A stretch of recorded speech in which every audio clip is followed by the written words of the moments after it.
being on this side of the microphone, sorry. I don't know how they do it. First and foremost, I want to acknowledge this year's nominees and congratulate this year's inductees.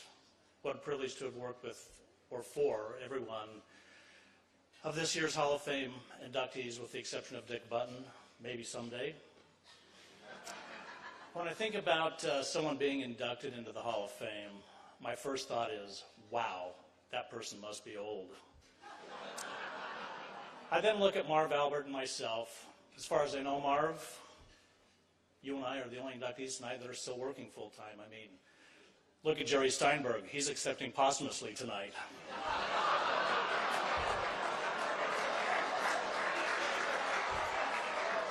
Boy, am I going to pay for that one. In all seriousness, it is special for me to be inducted with Jerry. What an honor to have shared this very stage with him when we inducted Bob Siderman. Jerry, we have shared a lot over the years, both personally and professionally. It has been a privilege to work for you and with you over the years. I appreciate your support, your guidance, and friendship. Congratulations, you deserve it.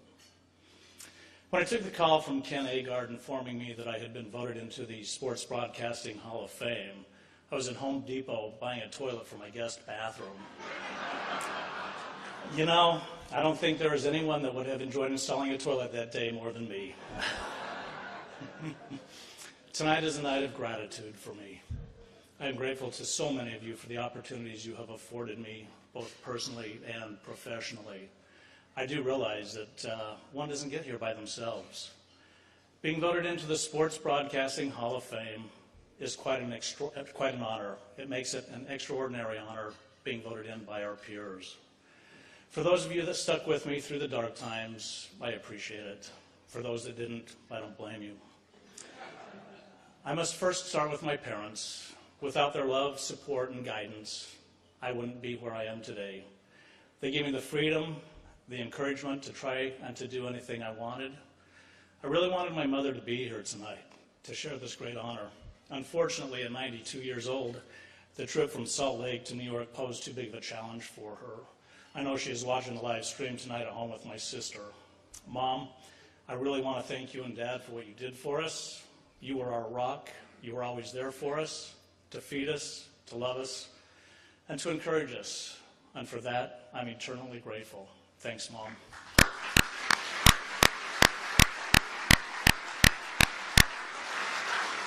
Thank you.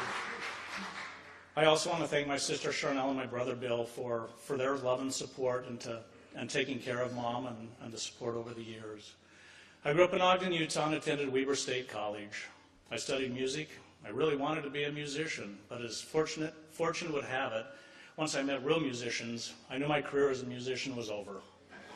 Now about the only thing I play is the stereo. My television career is in its 4th decade. It started on a tip from the drummer in my band about an ad he had seen on KUTV in Salt Lake City, seeking out a weekend news mixer. I was hired. Once exposed to the rush of live television, I was hooked. I quit my job in 1986 to go freelance, and I've never looked back. Over the years, I have worked for every major network, mixing just about every sport there is. I have been associated with most of you in this room tonight, in some form or another over the years. I want to thank those of you from my days at CBS, especially Mike Ricosa, who early on saw potential in me. He also introduced me to my mentor, Sports Broadcasting Hall of Famer Bob Siderman.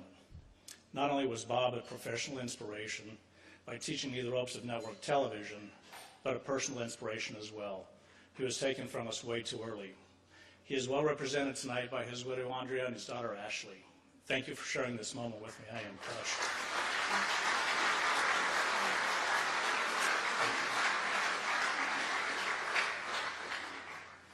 I'm grateful for Tom Sahara, Lenny Daniels from Turner Sports. You had the faith and trust to hand over the audio design of the summer and winter Goodwill games, as well as Turner's coverage of Wimbledon.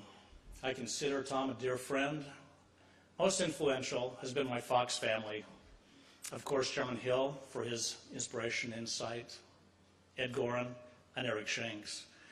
Many of you probably don't know this, but Shanks was our BA in 1994, fresh out of college when Fox first got the rights to the NFL. He is now president of Fox Sports. I, on the other hand, am still doing the same thing now as I did then. Who is the wiser of the two?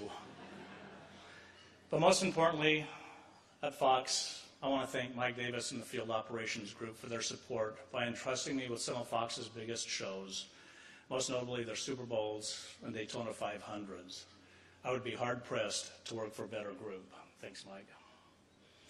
What an honor to work with and for an elite group of people in this business. I have had the privilege to be with the NFL family of John Madden, Pat Summerall, producer Bob Stenner, and Hall of Fame inductee Sandy Grossman.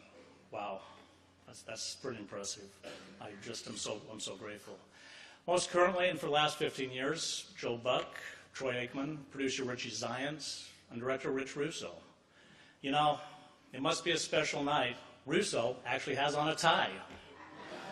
And you know what? I don't think he actually owns a tie, but he must have borrowed it from Z. Oh, that's right. Z probably doesn't own one either. I spent 14 years with the Fox NASCAR family.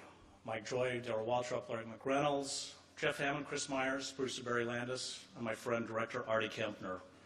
You know, you become pretty close when you spend more time with each other than you do your own family. As I stated before, one doesn't get here by themselves. I owe a great debt of gratitude to the technical crews I have worked with throughout my career, the tape operators, the video guys, the TDs, editors, and yes, the camera guys for being microphone holders. Sorry. Usually I'd give them a dig, but most notably, I want to recognize the audio crews that I have worked with. Your support has been unparalleled. My accomplishments are the sum of the parts of those around me, most notably all of you on NASCAR and NFL. You do your jobs better than anyone. I hope that I have commanded your respect and not demanded it over the years. As mixers, we get all the accolades. We also take the heat if something goes wrong. Most importantly and supportive is my family. To my daughter Rachel, for her understanding and support during my absence over the years. I have missed holidays, volleyball tournaments, school events, and the times you probably needed me most. I also want to thank you and Chris for giving us our granddaughter Avery. She is such a joy. You know, she actually allows me to be a child again. It's awesome. And by the way, we have another one due in March, so thank you.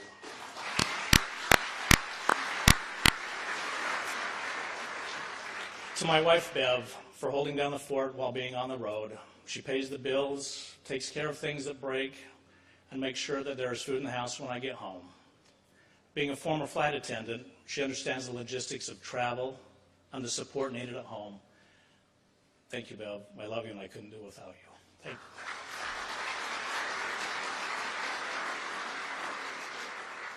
And we all know without supportive families at home, none of us could do what we do, especially out on the road. I am grateful for those who paved the way before us and remind us that we should set an example for those that follow. As most of you probably know, I've recently gotten involved with the educational process of the Conservatory of Recording Arts and Sciences in Arizona, advising the creation of their broadcast curriculum.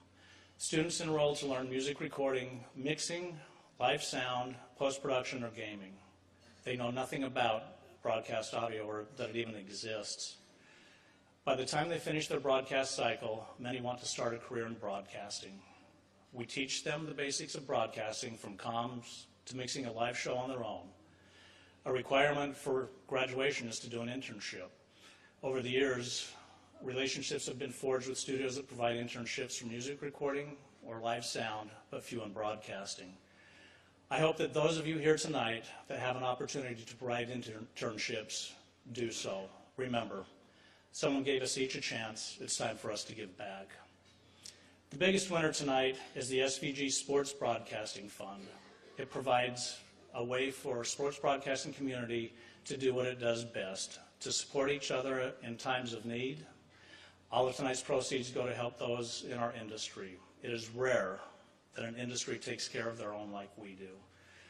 Once again, I thank you for this great honor. Thank you.